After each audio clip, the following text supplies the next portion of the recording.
Shock and awe, also referred to as rapid dominance. This strategy uses overwhelming force and impressive displays of power to surprise the enemy and crush their will to fight, compelling them to surrender. It was originally developed as part of a military doctrine for the United States after the Cold War. The rapid dominance doctrine requires the ability to disrupt communications, transportation, food production, water supply, and other critical infrastructure. The bombings of Hiroshima and Nagasaki are often cited as examples of shock and awe in action. Military districts. By dividing their territory into military districts, each with specific military responsibilities, governments can enhance local control and create training programs tailored to the unique needs of each area. These districts often focus more on administrative tasks than on operational ones. Maneuver warfare. Maneuver warfare is fundamentally different from attrition warfare. It focuses on movement, initiative, and surprise to gain a position of advantage while reducing direct combat. The aim is to weaken the enemy's will and capacity to fight, and it is often used by smaller militaries that are better organized, more skilled, or more technologically advanced. In modern warfare, maneuver warfare is particularly effective due to the use of mechanized vehicles. By bypassing and isolating enemy strongholds, the collapse of those positions can occur even with minimal physical damage, as was seen with the Maginot Line. Since maintaining tempo and initiative is vital to the success of maneuver warfare, command structures are typically more decentralized, allowing greater tactical freedom for lower-level unit leaders. Fabian Strategy. This military tactic involves avoiding large, direct confrontations with the enemy. Instead, the focus is on gradually wearing them down over time through smaller skirmishes and making it challenging for them to secure supplies or rest.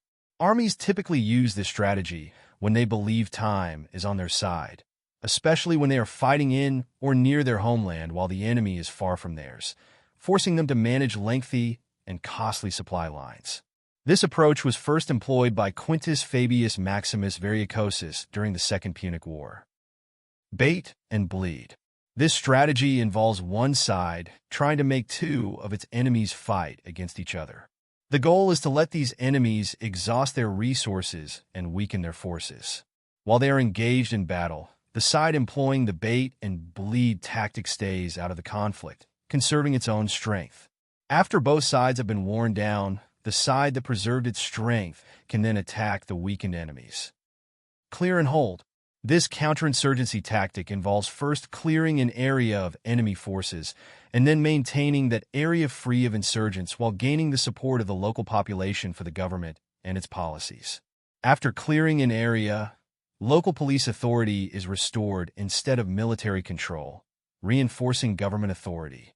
The strategy includes civil-military operations that aim to reduce civil interference while maximizing civilian support for future military actions. Initially, only strategically important areas are targeted for clear and hold operations. But as these areas become secure, the efforts gradually expand to include less critical areas until the entire desired region is under control. This strategy was notably utilized by the U.S. Army during the Vietnam War, and there remains considerable debate about its effectiveness. Key concerns include traditional military forces' reluctance to accept the limited role they play in this approach, as they often prefer a more conventional combat role, and the strategy's time requirements, which governments may not have for various reasons. Additionally, it necessitates a significant number of ground forces to clear and maintain control. Some believe it can be effective in isolating the population from insurgents. Others argue that the limited initial objectives of clear and hold operations allow guerrilla forces to regroup, and that the strategy places too much emphasis on physical security while neglecting the importance of ideology, nationalism, and other belief systems that can lead to insurgency. Battle of Annihilation. The Battle of Annihilation is a military approach that aims to completely eliminate the enemy's capability to fight in a single critical engagement, often right from the start. This strategy is beneficial when there's a need for a quick resolution to the conflict, and when surprising the enemy can be crucial. Notably, Napoleon effectively applied this tactic in battles like Austerlitz and Jena. Ink spot strategy. When a military must conquer a vast hostile area with a relatively small force, it employs the ink spot strategy. This involves establishing several small, secure zones across the region and then expanding from these zones to increase control and merge them into larger areas, ultimately leaving behind only pockets of resistance. Decapitation. This military tactic focuses on eliminating the leaders of an opposing government or group. By doing so, it can create confusion and inaction within the enemy ranks, leaving them unsure of how to respond. However, some experts are doubtful, arguing that while this strategy seems appealing because it promises quick and low-cost solutions with minimal collateral damage, decapitation strikes often fail or don't yield the desired results. Some believe that removing the leadership might lead to chaos, resulting in ineffective and unfocused attacks on civilians. Additionally, the leaders might be the most capable individuals in their organizations, especially when it comes to negotiating peace. Blockade. A blockade occurs when one side attempts to isolate and cut off a particular area, often an entire country or region, from outside resources, supplies, and communication. The objective is to weaken the enemy by preventing them from obtaining essential items like food, weapons, and fuel needed to continue their fight. This differs from an embargo or sanction, which are legal restrictions on trade rather than physical barriers. Blockades often lead to starvation among the civilian population, as seen during the blockade of Germany in World War I. Today, if a blockade is intended primarily to starve civilians and hinder humanitarian aid, it may be classified as a war crime and possibly a crime against humanity. Attrition Warfare. This military strategy aims to weaken the enemy over time by persistently attacking them and causing losses in soldiers, equipment, and supplies. Rather than seeking a quick victory through a decisive battle, the goal is to gradually diminish the enemy's strength until they can no longer fight. In practice, this means engaging in many smaller battles and applying constant pressure on the enemy, making it difficult for them to replace lost personnel and damaged equipment. Bellum se ipsa mallet.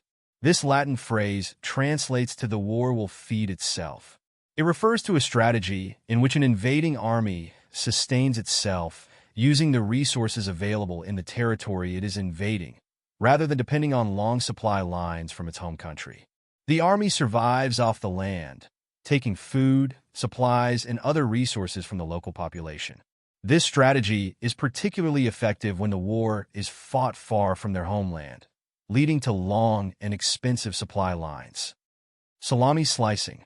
This strategy involves taking a series of small, incremental actions to achieve a larger goal that would have been difficult or illegal to accomplish all at once. It can be advantageous for governments that want to avoid giving a clear reason for conflict, as these small steps tend to be less noticeable than a major action. These incremental steps can be disguised as defensive measures, giving the enemy only two options: to silently endure the situation or risk a costly and dangerous war.